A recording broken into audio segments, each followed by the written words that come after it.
Hello, everyone, and welcome back to the Rundown, where we talk about 2A news and conservative views. I will be your host today, Craig DeLuz, coming at you from the West Coast, the left coast, behind the Iron Curtain, otherwise known as the Sierras. And today is Monday, Fun Day, Gun Day. And as much as I love this show, and as much as I love Monday, right? I love doing the Monday show because there's always stuff, good stuff, well, interesting stuff, we'll call it that. Interesting stuff that one could say is probably good news, well, maybe bad news, but good for news' sake, that occurs over the weekend. But unfortunately, I have yet to be able to find a good theme song, music, something for Monday. So tell you what, if you think of anything, if there's anything that you can think of right off the top of your head, do me a favor. Go ahead and drop a link to it, maybe whether it's on YouTube or maybe it's on Twitter, who knows, wherever it is. Maybe it's on Vimeo, but drop a link. Let me check it out. I would love to see it, love to hear it, and try and find something that we can use as our theme music for Mondays, because it's the only day we don't have theme music for. We've got theme music for Taco Tuesday. We've got Hump Day, which is Wednesday. We've got Throat Punch Thursday, and then we've got Thank God It's Friday. But what we don't have is we don't have something for Monday, Fun Day, Gun Day, or Gun Day, Fun Day, however, whatever order you want to put it in. It doesn't even have to be Fun Day, Gun Day. It could just be Monday, but it's going to be some cool music. So if you can think of anything, if you got any ideas, go ahead and drop it in the comment section, and we will take some time and check it out. And hopefully we'll be able to celebrate Monday just like we do the other days of the week. Unfortunately, it's just once again, it's going to be us today. It's going to be me. It's going to be you. It's going to be us in the comments. So if you're watching us live at 3 p.m. Pacific, 6 p.m. Eastern on YouTube, on Facebook, on Rumble, or on OpsLens, do us a favor. Go ahead and drop us a comment in the comment section. Let us know what's up. Let us know what you think. I will be monitoring the comments, and we'll be able to share your comments with the other viewers. So go ahead and give us a comment if you are so inclined. And I know I'm going to say something that's going to interest you, right? Right. I'm sure that I will. So in order to do that, why don't we go ahead and get started with the show? But before we do, you know what we got to do. Got to give a quick shout out to our sponsors. We're going to start with Hitman Industries, the place to go to find rifle and pistol caliber barrels. You will find that if you own an AR, if you recently purchased an AR, chances are you already have one of their barrels. And if you do, I promise you love it.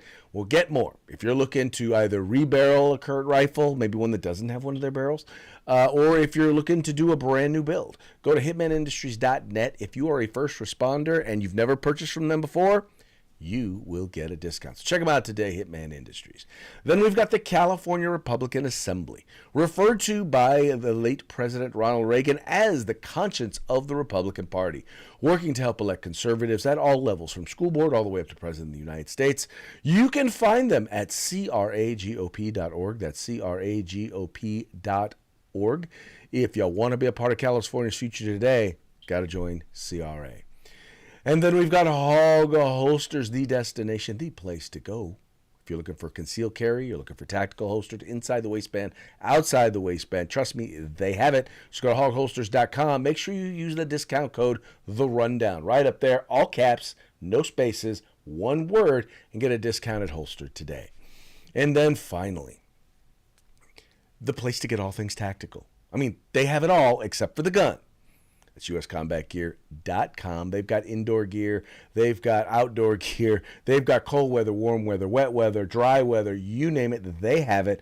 Veteran-owned and operated. Fantastic selection. Fast shipping. Check them out today. uscombatgear.com. All right, now that we have paid the bills, let's go ahead and get into the conversation, shall we?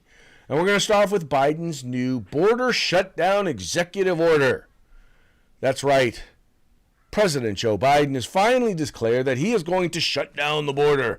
That when we get too many of those pesky, undocumented folks coming to the southern border, well, we're going to shut them down. We're going to make sure that they are not able to enter into our country illegally. Or are they going to be able to enter into our country illegally? Well, sad enough to say that no, not going to work. Anyway, so this being reported by Fox News, where they're saying that Too little, too late. Why Biden's border plan doesn't impress critics. It says here, President Biden is expected to announce executive actions related to the ongoing crisis at the southern border by Tuesday, as the issue threatens to become a major issue in the 2024 presidential race, with Republicans saying too little, too late.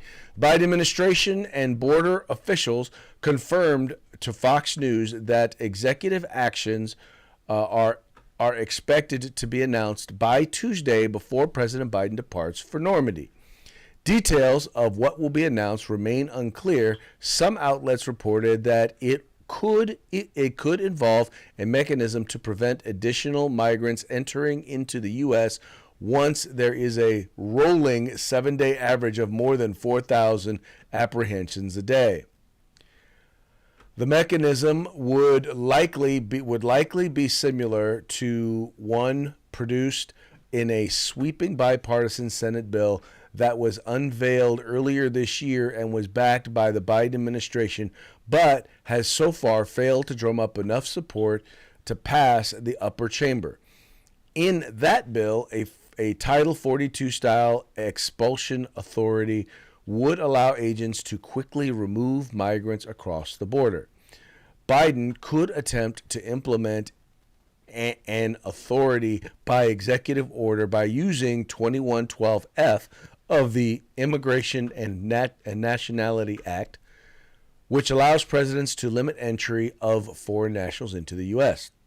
Former President Trump used 212F multiple times during his presidency, but was unsuccessful in using it to restrict border crossings, with a legal challenge scuppering the effort. Any similar move by President Biden would almost certainly face a similar challenge.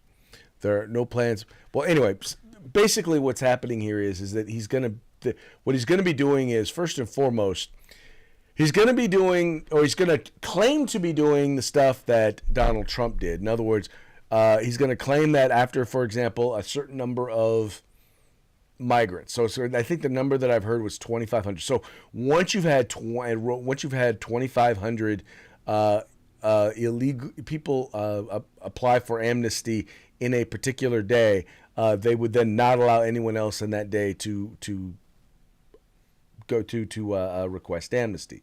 Now, let's be clear. So if you're looking at, for example, 2,500, so you're looking at every day of the month. So in a 30-day month, you're looking at somewhere around,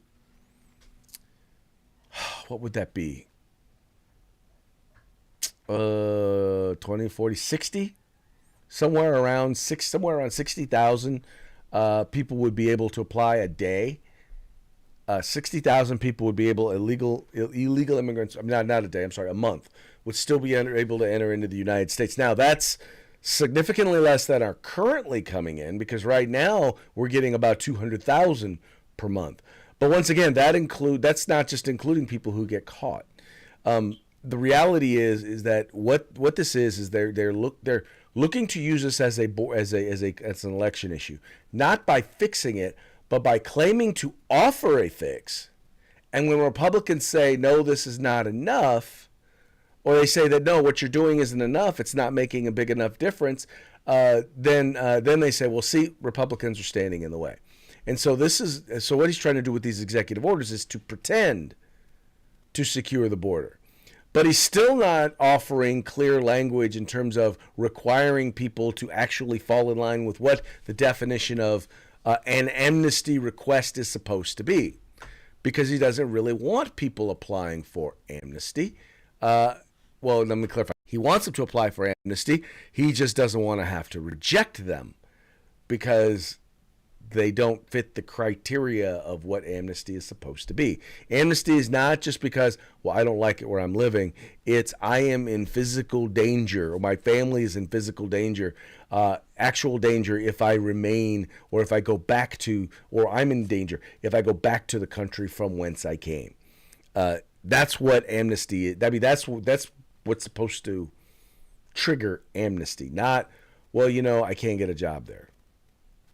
But what he's got people doing now is he's got everybody applying for amnesty. And when he talks about, for example, funding, when he's trying to negotiate funding, he's not looking for border security. We've talked about this before. He wants people who can process those people who are applying for amnesty so that he can release them into the United States. See, because that's what happens. What happens is they're saying, well, if you're applying for amnesty, well, then you just get to walk right into the United States of America. That's their goal. I mean, that's what they're trying to accomplish with this. I cannot even begin to tell you how bad an idea so much of what it is that they are proposing here is. Let's just go ahead and let me read to you a little bit about what congressional Republicans have to say about what Biden is doing here. It says, quote, while congressional Republicans choose to stand in the way of additional border enforcement, this is once again what they're saying at the White House, President Biden will not stop fighting to deliver the resources that border and immigration personnel need to secure our border. He's not interested in securing the border. When you basically open the border and just let people in, that doesn't mean it's a secure border. Just try it with your front door. Go out there and invite all the bums and junkies in, all the bums and junkies in, invite them all in, and then say, well, because I'm here monitoring the door, tell them that you can tell them all you want when they can't come in, but when they come walking in, then don't tell me that your front door is secure. Anyway, it says here, Republicans have blamed the policies of the administration, including the rollback of Trump-era policies such as wall construction, which they did roll back, the migrant protection protocols, which they did roll back, and increased interior enforcement, which he did roll back. They have passed their own legislation in the House that would significantly limit asylum claims and restart border wall construction and similar measures. It has not yet been taken up by the Senate. So in other words, House Republicans have passed legislation, and the Senate will not even take up the legislation. And mind you, they really don't even need to do all this. All they have to do, really, to be frank with you, is just go back to doing what Donald Trump was doing. That's all they have to do, but they refuse to do it. And, and that's why Mike Johnson, the Speaker of the House, is basically saying, it's too little too late. A quote from him, he says, now he's trying to desperately show the American people somehow that he wants to address the issue that he himself created. We documented 64 specific executive actions President Biden and Secretary Mayorkas of DHS took over the course of the last 3.5 years, beginning on the first day that President Biden took office to open the border. Why? They did it intentionally. And it has had catastrophic effects upon our country, and we'll be living with for decades, he said. And that's just all true. So we know that he changed the policies, and it had an impact. It had more people coming into the country. And what I find funny is try and talk to liberals about this, and they say, well, Trump couldn't have stopped this. Well, no, Trump did. Trump had things in place. There were things in place that were keeping people from coming to the board. But what happened was he came in on day one. He rolled out the red carpet, and the people started to come. And they a bunch of them made T-shirts, and here they come. Look, if you cannot invite someone and then shut the door in their face and expect that they're not just going to continue to come in. I'm sorry. And then, but at the same time, still beckoning them to come. You just can't do that and have us believe that you are and make a credible. That's what I'm looking for, and make a credible inference that you support the idea of securing the border. You do not support the idea of securing the border, President Biden. You want our border wide open, and that is kind of an obvious thing to notice. All right, moving on to our next story. So, as I told you on Friday, I took a shooting class over the weekend. And it was funny because early in the day, we got a quote unquote an extreme heat warning, or extreme weather warning. Basically, telling us, well, it's going to be exceptionally hot. You better beware. Better beware. It's going to be exceptionally hot. Better make sure you cool yourself down. Except I think it got up to like 87 degrees. Now, I've lived in California all my life, and nowhere in California, except for maybe when you get into some of the higher elevations in the Sierras, would 87 degrees ever be characterized as hot. If it happened in like February, okay. But even then, extreme weather? Mm-mm. Well, my good friend Katie Grimes over at the California Globe actually has a piece talking about this. And since I was talking about it with my instructor and with some of the other folks in the class over the weekend, I figured why not talk about it with you guys too. And it says here, climate change agenda, media hyping extreme heat warning when California temps are not extreme. Here, I love her. She says here, shelter in place coming so you don't die from the heat. For a week now, most news outlets have issued dire warnings that California will be under extreme heat wave this coming week. Well, like I said, they issued the warning over the weekend. Fox News reported breathlessly Sunday evening that temperatures in California will reach as high as 120 degrees this week without identifying where. In recent years, media weather reporters overstate the heat, over-exaggerating extreme heat as much hotter than the actual forecast, and when they are wrong, they never correct or admit it. My weather apps have been adjusting down all week since claiming Sacramento temperatures would hit 106 by Wednesday. Here's today's, and as you see here, so 105, the highest I saw that it was going to be. And last week it was saying was going to be 105, but these are the 2 days that it's supposed to be over 100, Tuesday and Wednesday, which, by the way, Sacramento actually is not, even at 100 degrees, unless you're outside working directly in it, is not exceptionally bad. I always say once it gets about 105 is when you're really, really talking heat. But the point here, I think, like what she makes is, okay, in Sacramento, in the summer, it gets hot. I know this is a shock to those of you who have lived here all your lives because you've never experienced hot weather in Sacramento. It just doesn't happen. Do I sound sarcastic enough? Do I? Because I had the same exact conversation every winter, every like November, December, when it rains. Because in November, December, water starts to fall from the sky. I know, right? Who is ever expecting water to fall from the sky and land on the roads while we're driving? But the media reports it, once again, as Katie Grimes says, breathlessly, as if it has never happened before. Well, folks, it's all about the issue of climate change. What's funny about it is, this is what really gets me, is that if you look at the statistics, number one, we're actually having fewer significant weather events in terms of it's not raining exceptionally more. In fact, California just got out of a drought, right? We're not seeing exceptionally long droughts. And I always find it funny when they say, well, it hasn't been this hot in X number of years, like 50, 60 years or 70 years. I was the one say 70 years. Okay, so 70 years ago, what caused it to be hot?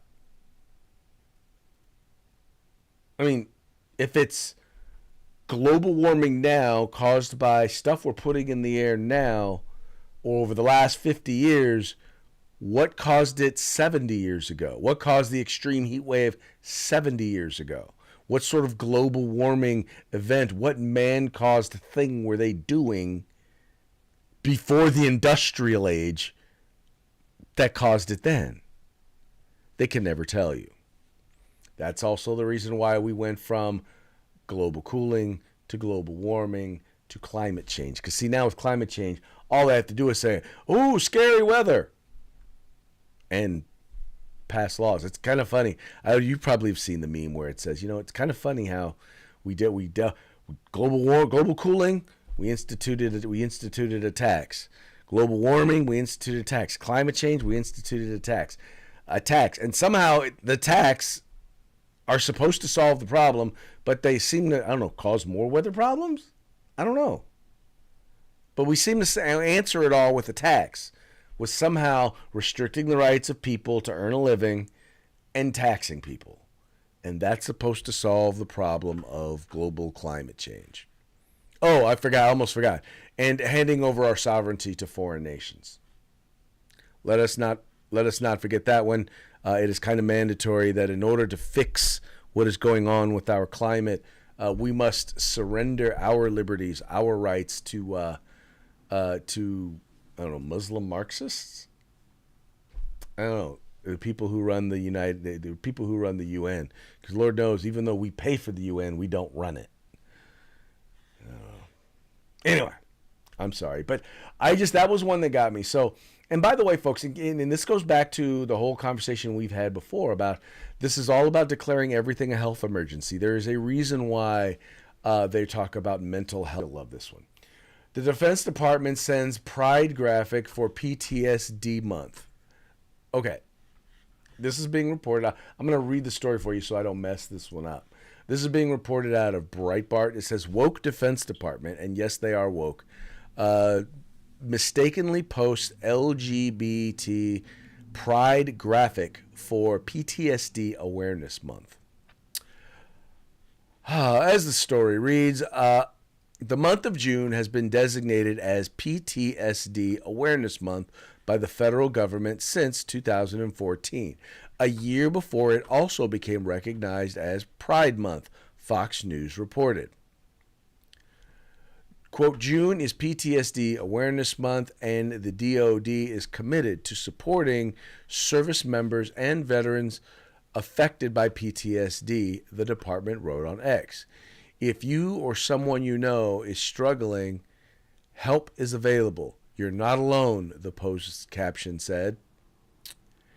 Instead of posting a graphic in support of veterans who suffer from post-traumatic stress disorder, the DoD posted an image of the progressive pride flag along with the phrase, Celebrate Pride Month 2024, and its 6.5 million, or so I've sent it to its 6.5 million followers.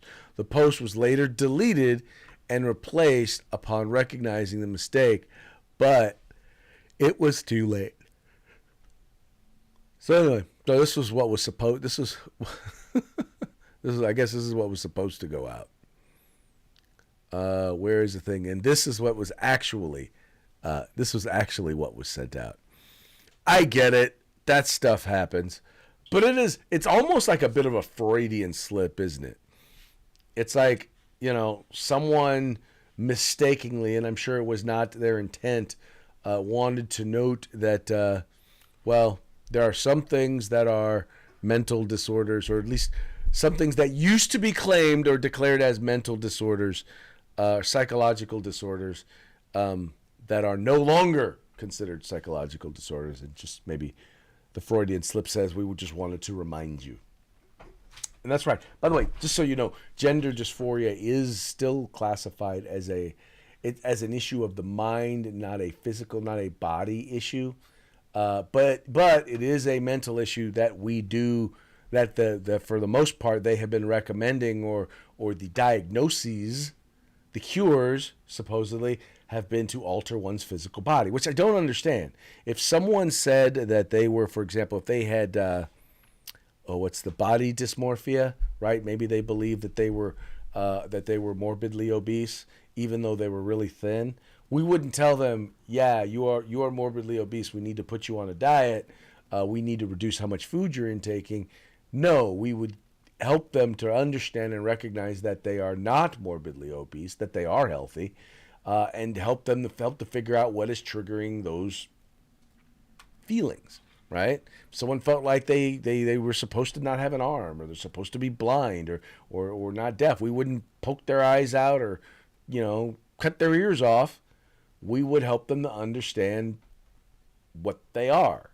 And I don't understand why we can't continue to do that, but for some reason, here in these United States, we can't. And now we're at least seeing more and more studies as seven countries in the UK have now said, we're not doing this to children anymore because we don't know. One, we can't find any evidence that it's helping. And number two, we also can't find any evidence that it's not hurting.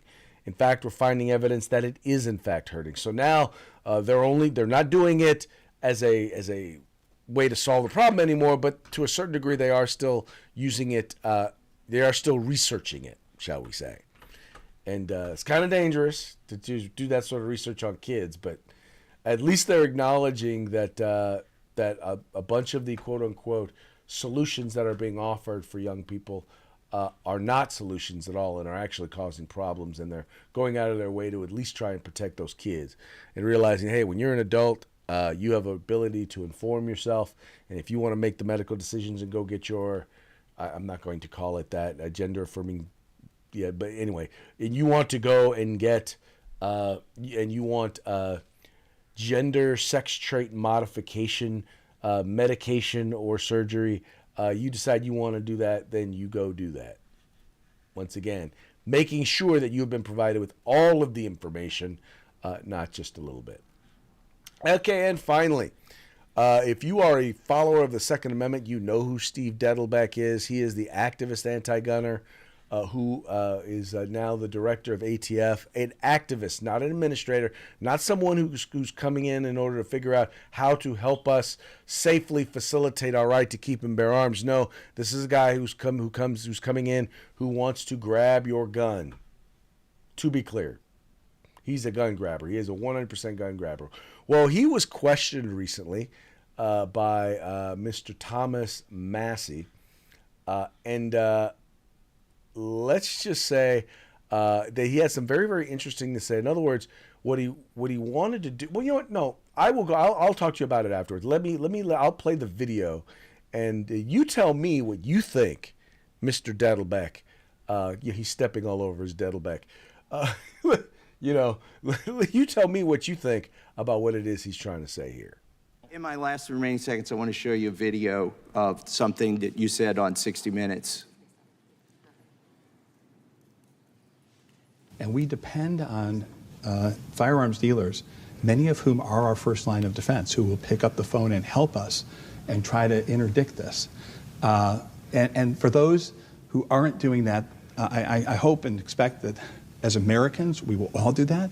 But those who aren't, if somebody comes into your store in a border state and plunks down $12,000 cash money for one of these things, so that there's no credit card trail, my word, we hope that people will help us as Americans and continue to help us and not make that sale. Okay, Are you aware that it's illegal for you to create a registry of gun owners in the United States? I am. And are you insinuating here that somebody can't buy a firearm with cash? No. So why should a dealer call you if somebody's going through a background check and tell you that somebody is using cash? We run a program called Don't Lie for the Other Guy, along with the National Shooting Sports Foundation. And there are indicia of straw purchasing matters where there are warning signs where people can contact us. And firearms dealers who are law-abiding business owners, and the majority are, I want to say that again here, they frequently contact us, especially on the southwest border, because cartels are using straw purchases to arm themselves with the kind of weaponry that results in death and destruction and the danger to Americans and law enforcement. We're concerned because banks are keeping these records and giving them to the government without a legal process, and I yield back. All right, now over at AmmoLand, they're saying here, Representative Massey was referencing an interview that Mr. Dettelbeck did with CBS's 60 Minutes. It was the same interview where the ATF's firearms expert could not disassemble or assemble a Glock pistol. In the interview, Dettelbeck pointed out that someone could buy a Barrett 50 cal in cash. He said that FFLs should report cash purchases to the ATF.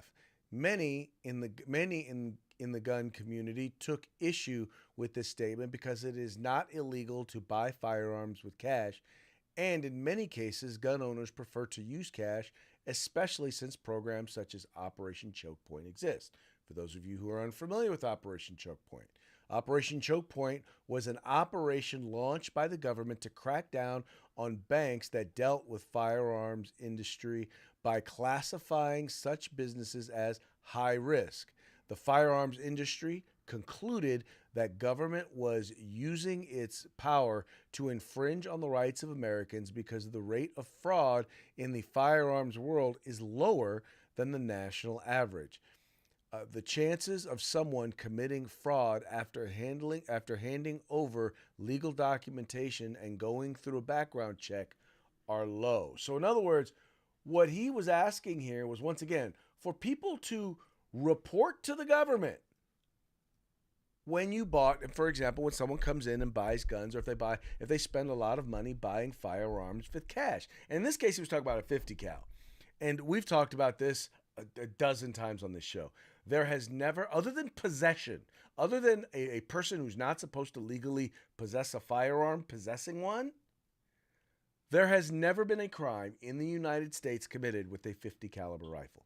Never, ever. But because it's a big, scary black gun, they don't want you to own it. Dettelbeck wants to say, look, this is what they're buying. No, what he really doesn't want them to do is to be able to come in and buy, for example, a collection of firearms. If you have a collection of 1911s or something like that, they don't want you to be able to do that. They don't want you to be able to buy that. Or they want to know who's buying these guns. I'm sorry, but if you want to have, for example, a background check system, and this is, once again, this is just me, that is like, okay, all the person has to do is the person at the desk wants to check and see, is this person prohibited from owning or possessing a firearm? No, they are not. Okay, sell them the gun. You don't need to keep my information. You don't need to record what I bought. You don't need to record when I bought it. All you need to know is I'm eligible, and that's all you need to know. Now, that's a background check system. That's one that's actually a constitutional background check system. But what Massey here is pointing to is that Dettelbeck is looking for a way. In other words, he wants to know who's buying these things. Well, guess what that's called? It's called a registry. He wants you to register your firearms. He wants to know what guns you own. And I'm sorry, but that's just pathetic. That is just... The fact that you have someone who is a known gun grabber who now wants to be able to create a list and know who is owning quote-unquote controversial firearms in his eyes, nah, that's not what we want. That's not the sort of person we want running our ATF. That's not the sort of person we want running our government. I'm just saying, not running someone that's supposed to be an administrative office. This is not supposed to be a political office. Their job is to make sure that people are able to legally, safely, and constitutionally purchase firearms. In other words, exercise their constitutional right to keep and bear arms. And he has no right, I say no right, to try and do what he's trying to do, which is, in essence, confiscate people's firearms. Anyway, folks, that now brings us... Just go to hogholsters.com. Use the discount code The Rundown. All caps, no spaces. Get your hog holster today. Everybody's still talking about the conviction of Donald Trump. I like to say that, whatever, however you feel about Donald Trump, at least now you can say he's got some convictions, or at least a conviction. Anyway, very, very funny, very, very funny. Okay.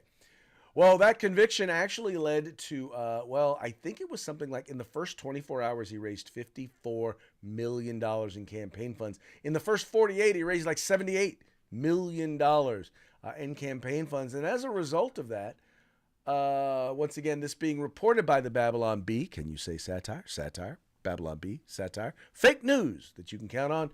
After seeing how much money Donald Trump raised, Biden called up DA Bragg to ask if he can get charged with a felony or two. Clearly must have helped. Anyway, and then so he figured once charging him, he said, you know what? No problem. Also being reported by the Babylon Bee, New York prosecutor says nobody in America is above the law he made up to convict them. And that's kind of a dig at the fact that he basically created a legal theory, and with the cooperation of the judge, charged someone with 34 misdemeanors that, by the way, were beyond the statute of limitations, had them upgraded to a felony without ever telling the jury what the felony was. Yeah. He did that. He got away with that. I mean, by the way, in an effort to convict a former president and the leading candidate for president of the United States who's from the opposition party. I mean, it was so crazy. What he did was so outrageous. Banana republics are starting to feel kind of bad for the United States. That's right. Banana republics are starting to feel bad for the United States. And that is the world, folks, that we have created here in the United States. But wait, there's more. Excuse me there. So this guy right here, his name is Sheriff Chad Bianco. He is a Democrat sheriff in Riverside County. And he had some interesting things to say about the governor of California, about the California legislature, and about Donald Trump. And I just wanted you to hear this for yourself, and I'll give you my commentary afterwards. Hello, California. It's Riverside County Sheriff Chad Bianco. You know, for the past 30 years, I've been doing everything I could to keep our community safe by arresting criminals and putting them in jail and putting them in prison, keeping them out of our neighborhoods. For the last 5 years, I've been very critical about our governor for slashing our budgets from corrections, for letting prisoners out early, for closing our prisons. I've been critical of our state legislature for passing laws to make it harder to put people in prison. I've been critical for their changing laws that let prisoners out early. And I've been critical for our Attorney General for seemingly not caring about crime and really being an embarrassment to law enforcement. And this love affair that our governor and our state legislature have with criminals is based on the belief that criminals are not responsible for their own actions. They're a victim of society. And really, it's our fault. It's society's fault. It's business's fault. It's cops' fault. It might be my fault. Law enforcement, apparently, if you listen to our governor, is systemically racist. If you listen to our legislature, our laws are systemically racist. Our judicial system is systemically racist. All of these people that are being put in jail are because of law enforcement bias and DA bias and all of these things. And so they let them out. They give them food. They give them housing. They give them money. They give them drugs and alcohol now. And I got to be honest, I'm getting tired. I'm getting tired. And I'm wondering if I'm having a change of heart and deciding that, you know what, maybe I've been wrong. And I think I'm going to change teams. I know it's going to make some of you angry. I know that you're going to be mad at me, but I'm going to change teams. I think they're onto something, but I don't think they're doing enough. I think that we need to go big. You know me, go big or go home. You're the biggest, you do the best, you're the best at everything, and you might as well do something right if you're going to do it. And I'm all in. And I hope that you're all with me. I hope that you all have this change of heart. You all feel that this is definitely the right thing to do, and you come alongside me in this venture. And I think it's time that instead of letting them out of jail and giving them alcohol and drugs and everything else, I think it's time we put a felon in the White House. Trump 2024, baby. Let's save this country and make America great again. Folks, I got to tell you, and you know, I look at what he's been doing down there in Riverside County, and even the sheriff here in Sacramento County, not former Democrat, a Democrat, Jim Cooper, and what he's been doing as sheriff. And I got to tell you, giving me hope again for the two-party system. The Democrats, in particular California Democrats, are not completely lost. Folks, if you are a Democrat and you are watching this program, listen to this guy. Here's the thing. It's not that, I'll tell you right now, it's not that he is in love with Donald Trump. He just recognizes that the chaos that the Democratic Party has reaped upon the state of California, they have wrecked our state, and it's heading downhill, and it's heading downhill fast. He's recognizing that if the same sort of woke agenda, the same sort of lawlessness is allowed to continue in Washington, D.C., the rest of the United States may soon be following the state of California. And he's interested in putting a stop to it. So, once again, there are probably a lot of things that as a Democrat that Sheriff Bianco and Sheriff Cooper and I disagree on, just like with other folks, but the other Democrats. But the reality is, they also recognize that the current Democratic establishment is not representing us. It's not representing our values, any of our values. And their goal, they have given themselves over to the neo-Marxists who are interested in tearing the system down, and they are basically allowing them to do so. The only people who are being hurt are the people. The weakest in our society are the ones who are suffering the gravest of consequences. And it's time to put a stop to it. So I thought y'all would want to hear that. A Democrat's speaking truth to power. Sheriff Bianco, good job. Good job to you. Anyway, well, that's going to be about it for today's program. But before we go, let's give one more quick shout out to our sponsors. You got Hitman Industries. You'll find them at hitmanindustries.net.